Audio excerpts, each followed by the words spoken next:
പൊക്കി പിടിച്ചിട്ട് കെട്ടിയാൻ പോകുന്നത് 2-3 ആഴ്ചയായിട്ട് ക്രിസ്തുമസിന് മിന്നി കത്തന ലൈറ്റ് ഇടാത്തത് കൊണ്ട് അതിൽ പ്രതിഷേധിച്ച് അടുക്കളയിൽ മിന്നിക്കൊണ്ടിരിക്കുന്ന വട്ടത്തിലുള്ള ലൈറ്റ് മാറ്റി ഇടാനാണ്. എനിക്ക് കോളടിച്ചല്ലോ എന്നും പറഞ്ഞ് ഞാൻ അവരെ പാല തൂങ്ങി നടന്ന സേതുരാമർ CBI പോലെ അങ്ങോട്ടും ഇങ്ങോട്ടും ഉലാത്തുന്നുണ്ട് ഗൈസ്. അവസാനം ആ നഗ്നമായ സത്യം ഞാൻ മനസ്സിലാക്കി. എവിടെ?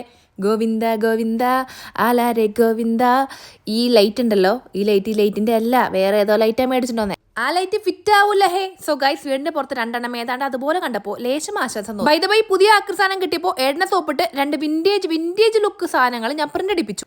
പ്രിന്റ് കണ്ടിട്ട് അതിനെ വിന്റേജ് ലുക്ക് ഉണ്ടോന്നൊന്ന് കമന്റ് ചെയ്ത് ആക്രി കുട്ടപ്പനാക്കിയില്ലേ നമുക്കൊരു സന്തോഷമില്ല. പിന്നെ കൊണ്ടുവന്ന പ്രിന്റ് വെട്ടി ഒതുക്കി മിനുക്ക് പണി നേരത്തെ കിട്ടിയ ആക്രിലൊട്ടിച്ച് മിനുസപ്പെടുത്തി ആവശ്യത്തിന് പുട്ടിയിട്ട് ടച്ചപ്പ് ആക്കി എടുത്തപ്പോൾ വോളിൽ വെക്കാനുള്ള 2 ഫ്രെയിം റെഡി. എപ്പടി അപ്പോൾ ഇന്നത്തെ പണി ഇഷ്ടപ്പെട്ടിട്ടുണ്ടെങ്കിൽ അൻപാണ് പാത്തുകൊണ്ടിരിക്കുന്ന എല്ലാ മക്കളും ചേർന്ന് ലൈക്ക് അടിച്ച് പോങ്ക മുടിഞ്ച കമന്റും പണിക്കോ. അപ്പോൾ അത്രേ ഉള്ളൂ. ശരി, വരട്ടുമാ. Okay, bye bye. ലൈക്ക് അടിക്കണേ. ടാറ്റാ.